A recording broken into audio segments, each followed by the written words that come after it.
Hello, my lovelies.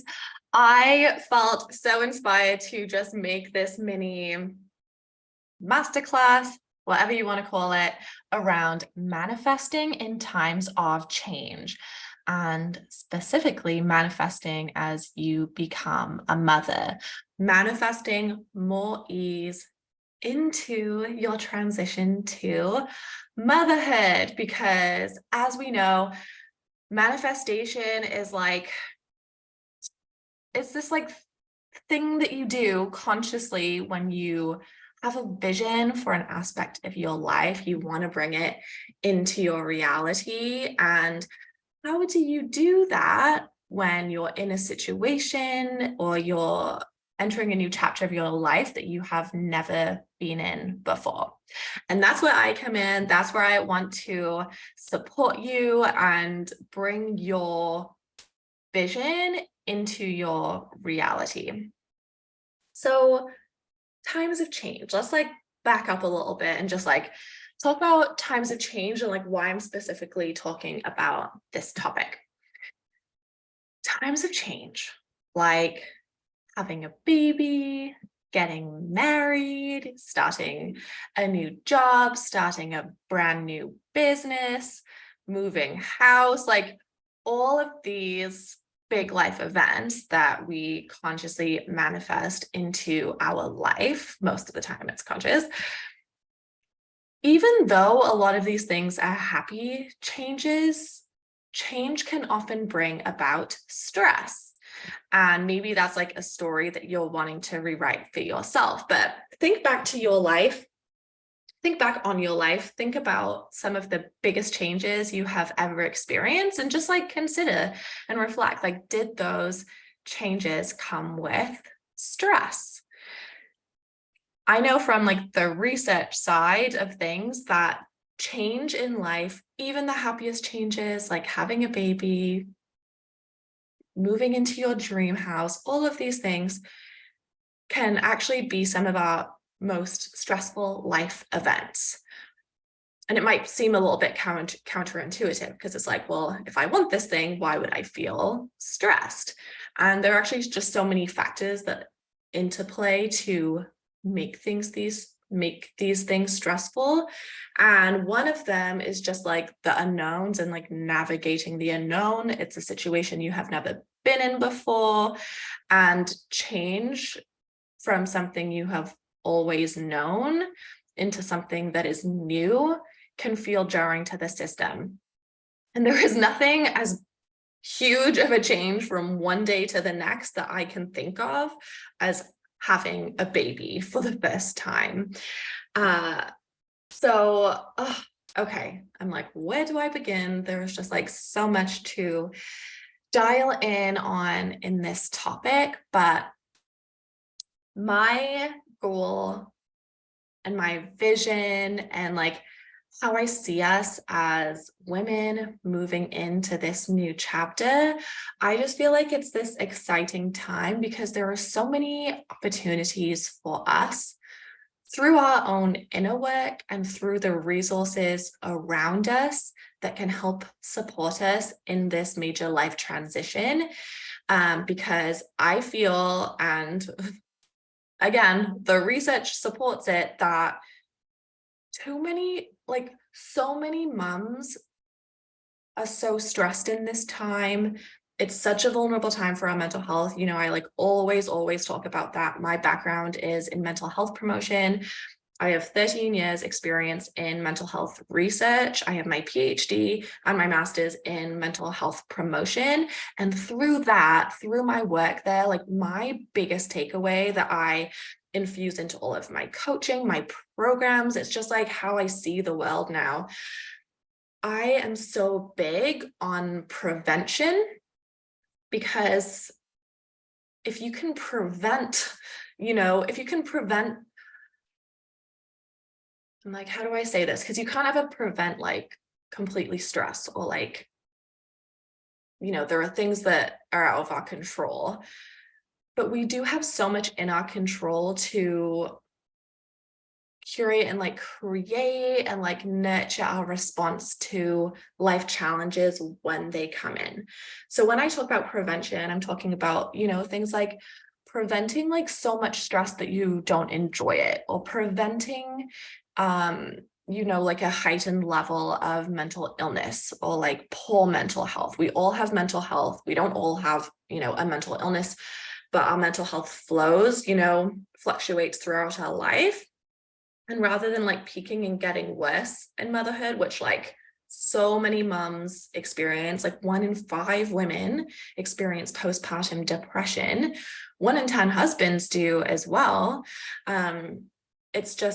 It is this vulnerable time for just a whole like interplay of different factors. And one of them is just like the giant change that it is, the change to our sleep, our schedules, our identity, our routine, our ability to use our established coping mechanisms like in the moment. And there's just a whole bunch of, and like biologically, right? Like changes in our hormones, the impact of childbirth, like 40% of women experience trauma from childbirth. And like, this is where I'm like, ooh, okay, we can do better. And this is why I'm so excited that we are having this conversation, because I feel like knowledge is power. And sometimes it's like, if you know to expect that some of these things might be challenging, you can then, if it happens to you, if challenges happen to you, you can acknowledge that and just be aware of it and then intervene early. So as well as like prevention altogether, and like, I love helping you support and set up your own inner world and your family environment, your external world, to have like such an amazing time in the newborn stage. Because even though it is vulnerable, and so many people do experience challenges, my like mission, my mission through my business and through the work that I do and love is to help women just like help bring that number down, like one mom at a time. And although I can't like guarantee anything, we're all different, our situations are all different, there are certain things in within us and within our family system that are shown to protect your mental health. And that is like where I love to just like be a bit of a nerd. And like, that is where the My Lighter Motherhood program, which is my pregnancy program that helps moms set themselves up for success and to be able to thrive and be present in and like savor the newborn stage and all of those cuddles with less stress, with less risk of postpartum depression and anxiety taking over. That is my mission. Like, I just want way more women to really enjoy this stage. And like, chances are you have been on such a journey to even get here, get to this pregnancy, and hopefully you're just like really enjoying it. And like, my mission is to help you keep enjoying it, like help bring in some lightness to every single step of the way. And that's why I want to talk about change and just acknowledge that change can bring about stress, acknowledge that the postpartum period can bring about stress. And it's like, with that, okay, with knowing that change can bring about stress, with knowing, okay, we've never been here before, but I want to enjoy it, what can we do? And I just want to let you know that even just like being open to conversations like this, and I'm sure if you're here, you're also learning about other things related to being a mom and like doing things to prepare for your baby and like figuring out what you need, and like just tuning in a little bit about your postpartum vision and your hopes. Like, maybe you hope to breastfeed, maybe you hope to just like cuddle your baby as much as humanly possible, and just like give them all of the love. And maybe your hope is to like create this like little lovely cocoon of like your little family, and just like enjoy this like brand new adventure that you are going on together, because it is such an exciting new chapter. And there is so much to celebrate in pregnancy, right in the right now, and also in the newborn stage. So how do we find and create more ease, less stress in possibly your biggest life change, so that you can enjoy it, protect your mental health, protect your energy, and like love this time like more than you could have ever thought possible? And hopefully like beat the odds that, and just like be one of those moms that is this like paradigm shifter, is this leader who gets to even like pave the way for other women, for future generations, for your own kids, by thriving a bit more in times of stress, transition, change, and like rocking this change. The biggest piece that I want us to focus on today, because there are so many directions I could go in, but this for me is truly the biggest, most impactful piece when you think about change and finding less stress and more joy, more calm within it. And it all comes down to your identity, who you're being, who you see yourself as, and then matching everything else up within and around you to mirror and match that. Okay? So the big piece is your identity. And if you are not new to manifestation, you may just be like, okay, I know that, I get that, yep, okay, good reminder. But let's dig into this a little bit, and let's dig into this piece around identity, specifically in times of change. So I'm going to bring in a little personal example, actually. It's like, like kids are just, I just love children. And I even think of just like my own inner child, my own past version of my own childhood. Okay. And I think back on my life, and some of the things, the milestones that stand out to me along my life are times of change. My biggest life change happened at the age of 11, when I was told by my parents, we are moving. I lived in Wales and I grew up there. I was born there, spent my childhood there, lived in Wales in the UK. And my parents said, we are moving to Canada. Honestly, I was like such a daydreamer even as a child. I was like such a little manifester even as a child. And I had like my whole life pictured and planned out for me. I like knew everything. I had my friends. I knew we were gonna be friends forever. I even wanted to stay in my same house, and I had plans for like how I was gonna renovate it in the future. And sorry, doorbell rang. And I just had like all of these things planned out for me in my head. And then just all of a sudden, all of that taken away, all my close friendships, my close family. I moved with my brothers and my parents.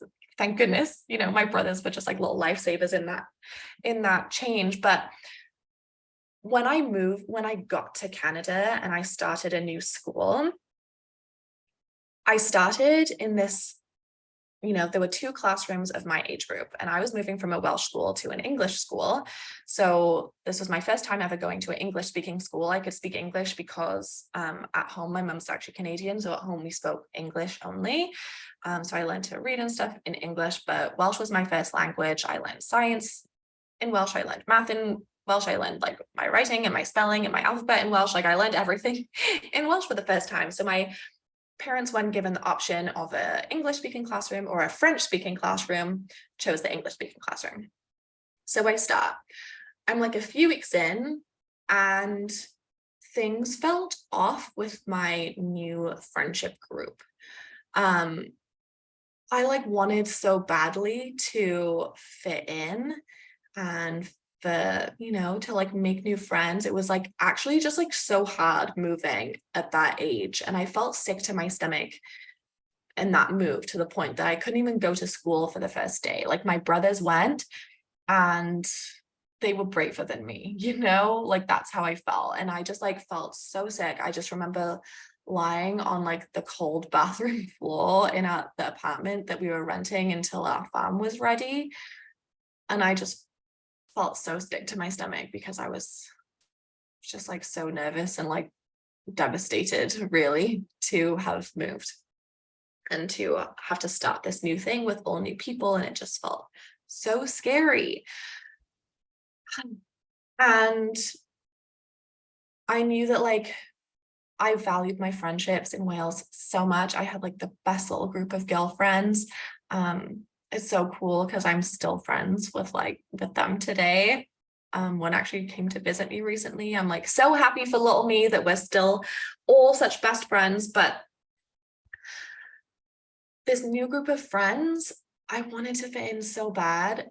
And I used to like love fashion at the time, and I was like 90s, and I would wear like little crop tops. And I remember there was like this pair of leather pants that I had, which I'm like, I would totally love those leather pants right now and would totally wear them. But I remember, I don't even remember which one of the girls it was, but one day they were like, oh, you should wear those leather pants to school. And I was like, oh, okay. They're like, yeah, it's so cool. Like, really like them, blah, blah, blah. And I was like, okay. So I wore them to school. And then I found out that no one said anything to my face, but behind my back, they were all laughing at me and making fun of me. And they kind of like tricked me into wearing these pants to school to make fun of me. And I just remember thinking, when I somehow found this out, I was like, it is not in my identity to have friends like this. And my 11-year-old self didn't use the word identity, but my 11-year-old self knew that I value like amazing friends who are like so kind and supportive and just like genuine, nice people to each other. And I don't like hold a grudge or anything against those girls now. I've even done things in the past that I'm like, ooh, I'm not proud of treating people like that. I'm not proud of reacting that way. And it all came from a place of insecurity. And I know that is just like such a vulnerable age. And yeah, so that is in the past. But the point of this story is in that moment, was using manifestation in terms of identity at like that deepest identity root level, that then was able to manifest like an amazing friendship group into my future. So in that moment, when I found that out, I was just like, I'm not the type of person that has friends like that. I have friends in my life who are amazing. And so what I did, and it kind of, the universe in hindsight, and I'm just kind of even putting this together for the first time, rearranged itself around me.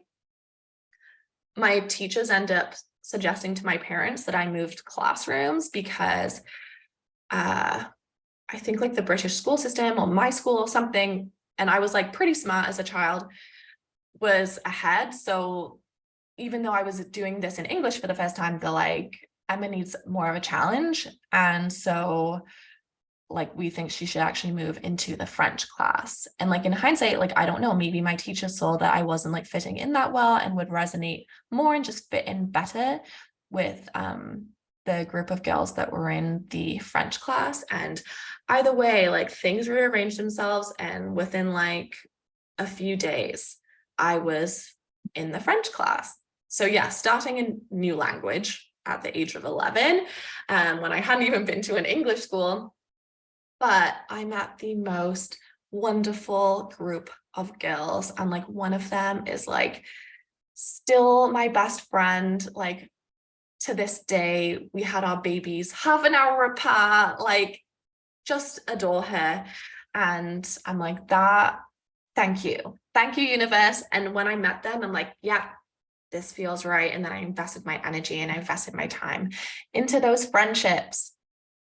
So this is like little 11-year-old me in this time of like tumultuous change and rooting into my identity to create more ease in that transition. And the stress in that transition didn't last that long because I knew that like having people around me and like continuing this really important element of my life, which was my friendships up until this point, was so important to me. So the moral of the story, I guess, it was so cool. And like, as I look back, I'm like, this identity piece has helped me so much in times of change. Another time of change, some other chaos that happened in a time of change was actually the week leading up to my wedding.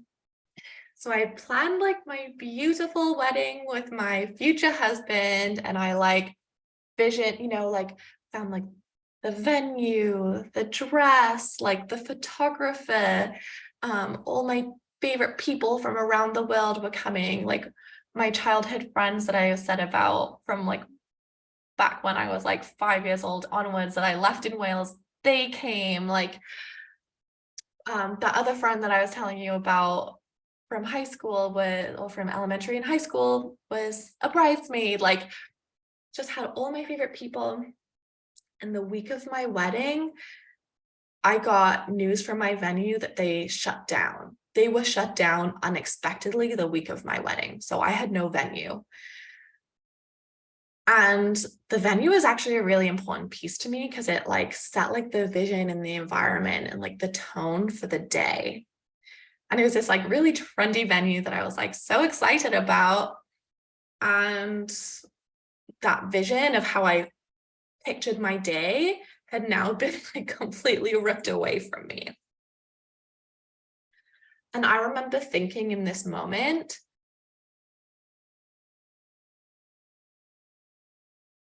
okay, my vision now has to change. I could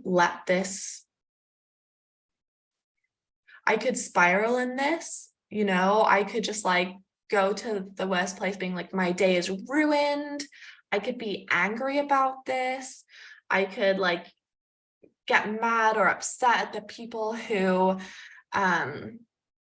canceled, like the venue for like messing up, and like I could have been so mad and it could have tainted my whole week leading up to my wedding, like one of the happiest moments of my life. I could have let it, have a chip on my shoulder for the day and just be super disappointed and let it like, not on purpose, not consciously, but like dampen the fun that I was gonna have or ability to enjoy it because I was mad. And I made like such a conscious decision. And again, it came down to identity. And I was like, this is one of my biggest, happiest life moments that I am going to cherish and remember forever. Who am I going to be this week? The me who was like 75, holding hands with my husband, looking back on our wedding day, how do I want to feel? The me like in 3 weeks from now, newly married, how do I want to feel? The me on my wedding day, how do I want to feel? And I just like wanted to have the best wedding, and I didn't want any external circumstance to take that away from me. And I made a decision. I was going to refuse to let this external circumstance ruin my day, because I was going to be the bride who had so much fun on my wedding day, who loved my wedding day, who had so many happy memories to last a lifetime. And not only on my wedding day, but leading up, I was going to be the bride who had fun with my guests when they arrived from all over the world and from my friends who lived around me. Like we were going to have fun at the rehearsal dinner. We were going to have fun, like getting all the flowers together and decorating the venue, even though I didn't know where it was going to be yet. And I made that decision. And I was like, at the end of the day, the thing that is the most important to me is that I'm marrying the love of my life. And our favorite people are going to be around us. And like, I will never have the chance to have these people around. And like, I'm not wasting that opportunity. I'm not wasting my wedding day. I'm not going to let anything dampen it. And so even though there was chaos around me, I could choose for myself how I was going to respond. And I was gonna like anchor into my identity of I'm the bride who is going to have an incredible wedding week, an incredible wedding day, and I'm going to cherish these memories forever. And then again, these things like aligned around me to help that happen. So the venue people, even though they canceled, they were really incredible, to be honest. And they were like, okay, like, we're so sorry. We are going to find you another venue. And they had connections within the city, and they found me another venue. And the ceremony space was even more beautiful than my original wedding ceremony. I'm like, wow, that was even better than I thought. The evening part was not in line with my vision visually, but fun-wise, I remember, first of all, I had such a great week. There were moments of stress where I had to like deal with things, but like my venue were like, we're going to call your caterer, we're going to call like your photographer. Like I gave them my list of vendors, and they contacted everybody and rearranged everything for us, essentially planned that part of the wedding. I had luckily opted to do like e-invites instead of physical invites, which made telling my guests about the change so easy. I literally like made this like new little invitation that was just like, this is the venue change for Saturday. Respond yes. And like, I think pretty much all of my guests within like a couple of hours were like, yep, got it, on board. And everyone just rallied around us to help make it the most fun week. And like, I remember ending our wedding day and the music shutting off, and like my best favorite people around us on the dance floor. And I remember just feeling like so satisfied and fulfilled and like full of love and like appreciation for how the day went. Like, I was just like, this is the best day. This was the best day ever. And I wasn't even sad it was over. I just felt so satisfied with everything and the feeling that I had then. And I'm just like, this,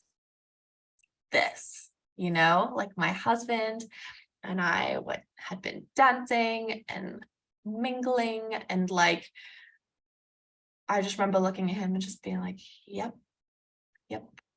And yeah, we just had such a special day together. And yeah.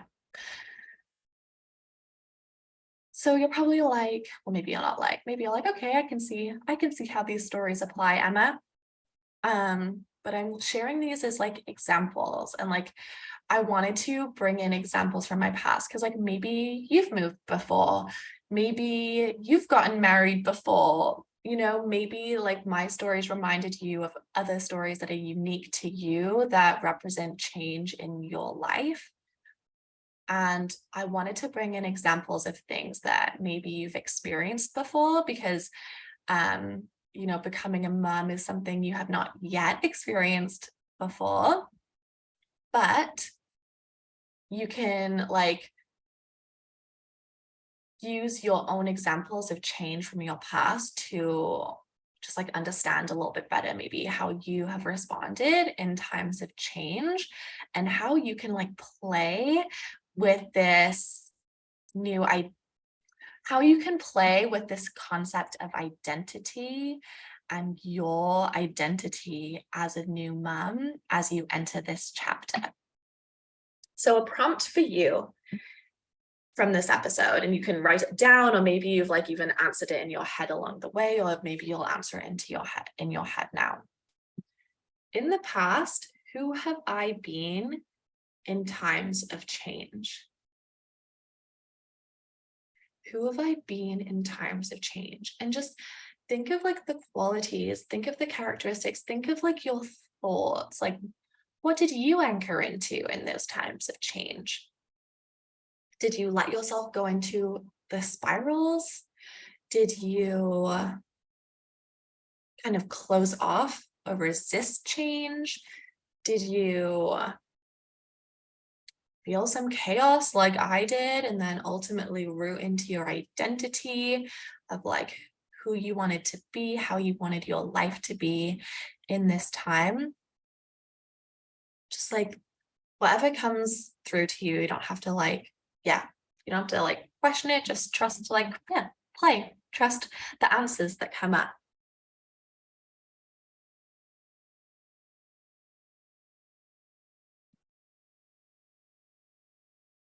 Now think of you as a brand new mom. You have a baby who is just a few days old, and they are so teeny tiny, and they're in this like little white onesie, and you are just like holding them on your couch, and it's the morning time, and the light is streaming in, and your husband is there. He brings you over a nice warm drink, and you just look down at your baby, and you're like, I love this. And you just look at them. You're just like trying to like almost like memorize every little feature in their face, because like even though they're 3 days old, they already look different from when they were 1 day old. They already look different from when they're 2 days old, and you know they're going to look different tomorrow, because it just little features change so much in the early days, and you're just like memorizing every detail, soaking in every detail, almost like you just want to like bottle it and keep it forever. And you're just so glad that you are there. And then, chose day 3, your birth team or your healthcare professionals sometimes call this the wet day because it's emotional. You're still bleeding. I know, your milk comes in. That's like a huge one. I'm like, why did that not come in first? That's a huge one. Your milk usually comes in around day 3. So it goes from colostrum to milk. And with this giant change of hormones, you may also feel a tsunami of emotions come over you on this day. And like postpartum is wild, and I love to help you know what to really expect so that you can like prepare for it, picture it, rock it. You are there in bliss. Your partner's just brought you a coffee or a tea or whatever. You are staring at your cute little baby, and then all of a sudden it's like a tsunami of emotions, feelings hit you. You can feel the wave coming, and you just like burst into tears, and like uncontrollably, and you just feel so sad all of a sudden, and your partner's like, oh my gosh, like what's wrong? Like, what's wrong, my love? And you're just like, I don't know what's wrong. like postpartum emotions can be wild. And I want you to know it is so normal for these waves of emotions to come, first of all. So when they happen to you, they happen to most of us, all of us. When they happen to you, know that it's normal. Tell your partner in advance, oh, by the way, especially a few days after I have my baby, but it could go on, I might just cry for no reason. I might feel sad for no reason. Don't just worry that something is wrong. Just let me have my feelings. And these are the elements of the newborn stage that I love to help you navigate with a lot more ease and less resistance. And this is why I love to help you know what to expect, because even if it's a situation you've never done before, you can call on like women like me, moms like me, who have been through it, and like an impartial person like me who only has your best interests of helping you enjoy this time like you've always envisioned. Where I love to help moms is to not feel afraid of this time. When maybe things pop up in the newborn stage that do kind of blindside you, a lot of the times there are challenges that we cannot predict, we could not have expected. For example, with me, with my first, we had so many feeding challenges at the beginning that eventually we worked out. But for a long time, I didn't know if we were going to be able to keep breastfeeding. I didn't know if we would, I didn't know if that journey was going to work out for me. And I was like feeling some grief about that because I so wanted it. And I just remember in the thick of it, it's like the lack of sleep, I knew would be hard, and I just couldn't grasp fully how it would feel, which you don't need to grasp fully how it would feel. But that combined with the stress of like my baby losing a bit of weight and like feeding, just I knew it was going to be a learning curve. I knew that from, I did a literature review on like the most common breastfeeding challenges that women face. I knew all the things, but when you're in it, sometimes it's like logic doesn't, like information doesn't always translate into feelings. Sometimes it can reduce our anxiety, but it doesn't always make you feel a certain way. And this is why like the identity work and the inner work, I think, is so important to layer on top of the knowledge. So if you have a prenatal class that you're going to be taking, that's incredible. If you have a doula who's going to help you prepare for birth, postpartum, give you all the information, that is incredible. What I love to help women with is like the identity and the feelings that they feel in each stage, and particularly in the newborn stage, because it is this like unique, wild time. In those moments of the emotional tsunamis, I love to help you ride the wave a lot faster, to anchor into the mom who is gentle with herself, right? Like think of how you would want to be with yourself in that kind of moment, right? So you're enjoying your time. The wave of feelings happen. You just feel so sad. All of a sudden, you're holding your new baby. You're like, why am I sad? I shouldn't be feeling sad. I have this new baby. I'm so grateful for that, but I'm just like feeling just so sad. Who do you want to be in that moment?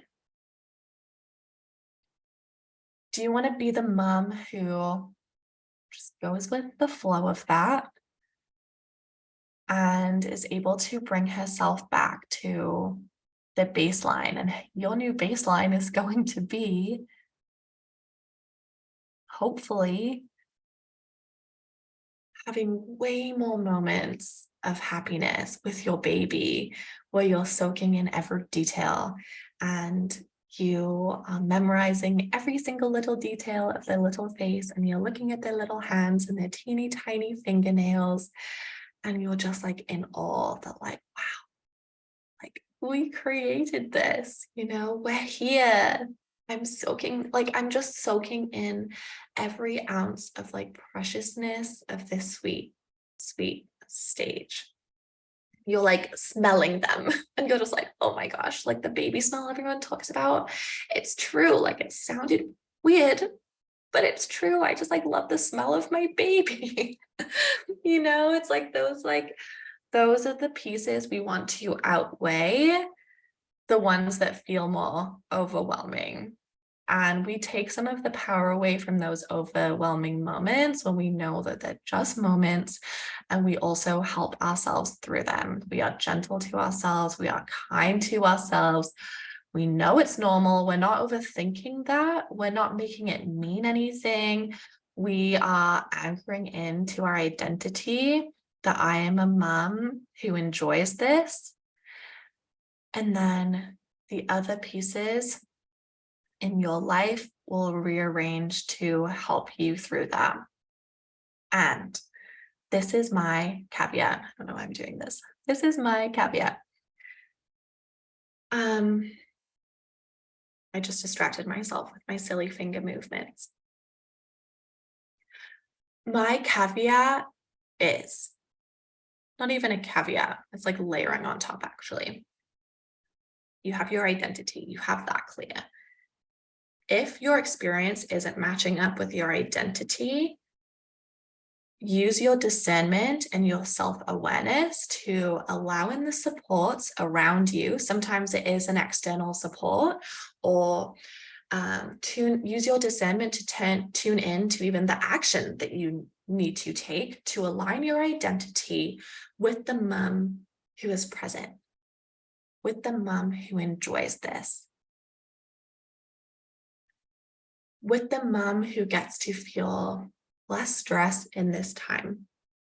You may be hooking up with a new support that you didn't know you would have needed, right?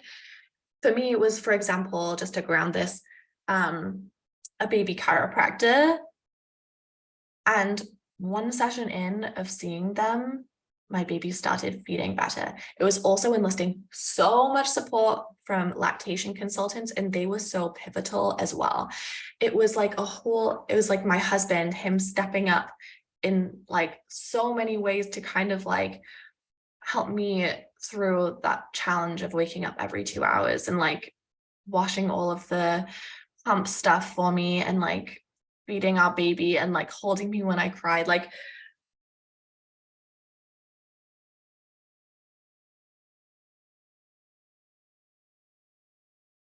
tune into your own identity, tune into your own vision as a mom, and then use your discernment to come up with the steps, the action steps that you need to take next to align with your vision.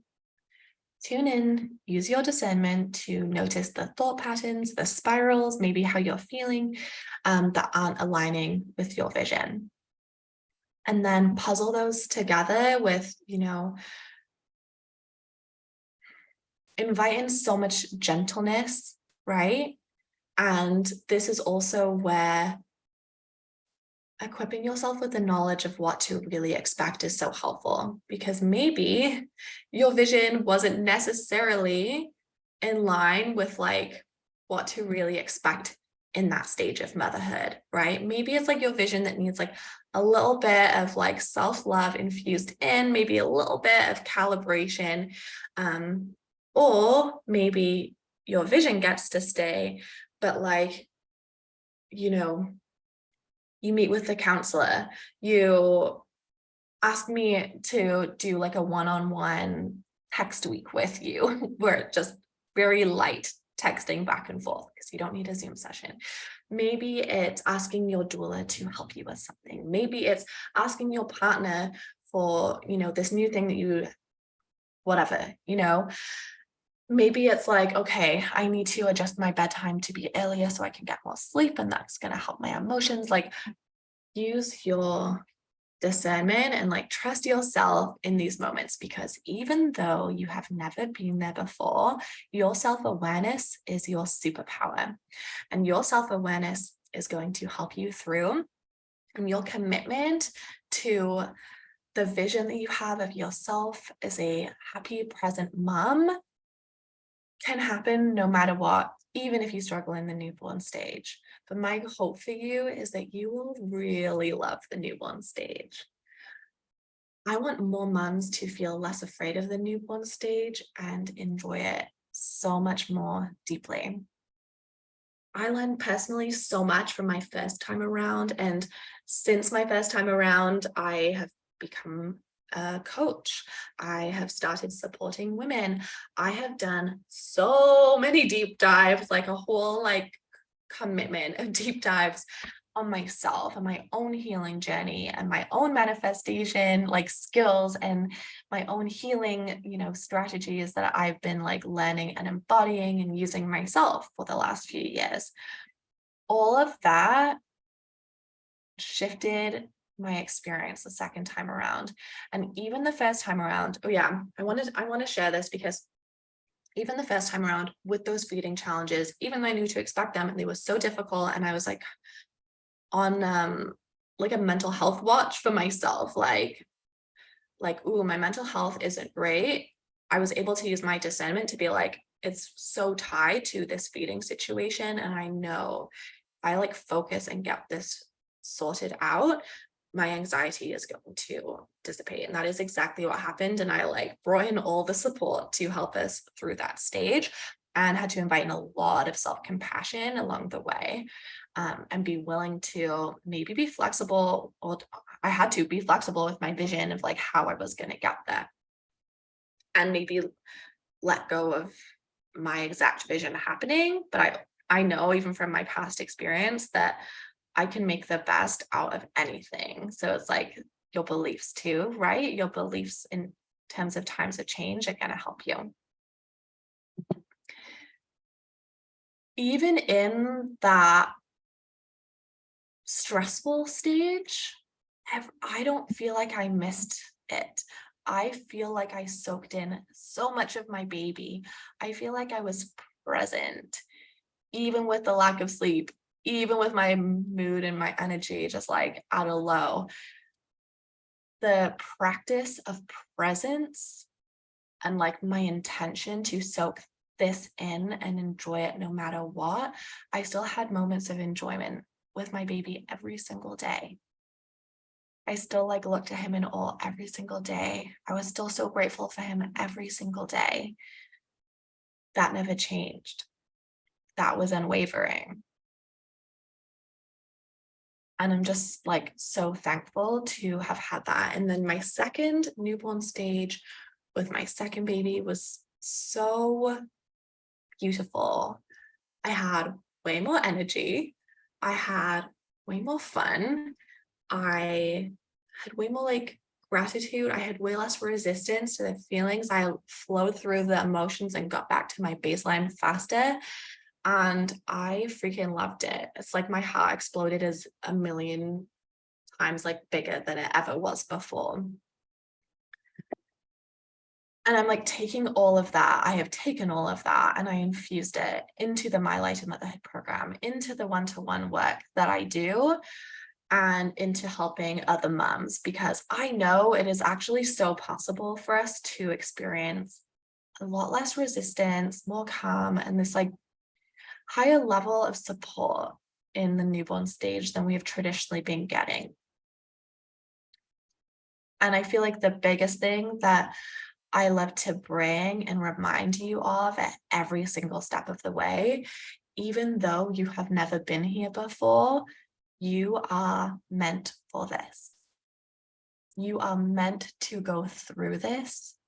You are meant to learn from this.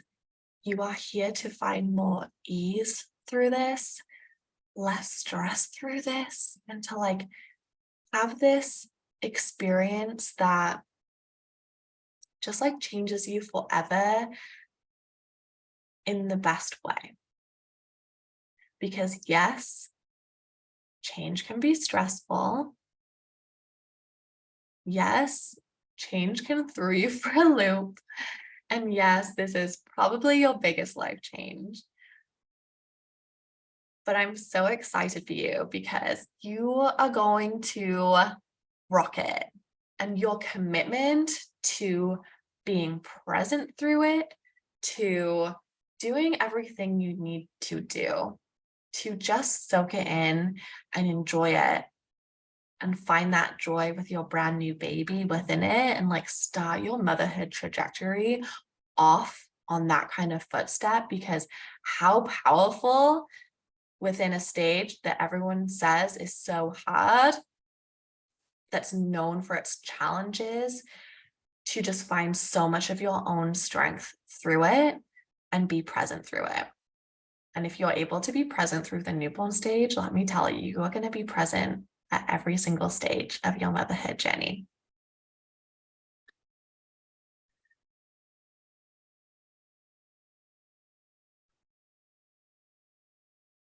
I just like wanted to pause there and just like let you soak that in. And just know that you are so, so ready for it. And if you want to go deeper, if you want to prepare with me, if you want to embody the mom who is present from the start, who loves it from the start, who returns to her baseline more powerfully, more quickly, with more self-compassion, if you're the mom who's not going to let like mom guilt like rule like how you like feel throughout your day, if you're not the mom who is going to just like struggle through it and you want to give yourself the best chance to prevent anything, from like spiraling or getting out of control, and like intervene early if, things start to waver from your vision, I am your person to support you with this. And if it's not me, find somebody who you resonate with, who can help you stick to your vision in the newborn stage. Because it's honestly so helpful to have some outside supports, especially some more impartial ones, and also obviously get your partner on board, get your family on board. But if you want to go deeper with me, I would love to support you through into the newborn stage.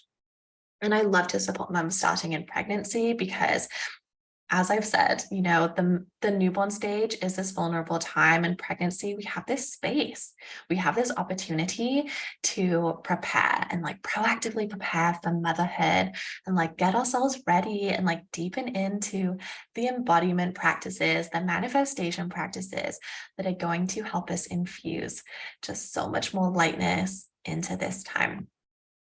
The My Lighter Motherhood program is a fantastic place to begin. It's linked in my bio. You can do it self-paced.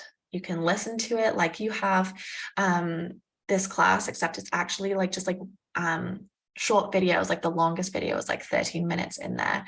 Just listen on your commute, while you're folding baby clothes, while you're nesting. Just listen and like soak it in and just start embodying that present mother that you are, so that you can savor the newborn stage and thrive through it. Okay, my loves, I hope you have the most wonderful day. Let me know what you took from this. Let me know how you have traditionally handled change and what your commitment is to transition into motherhood. Bye-bye.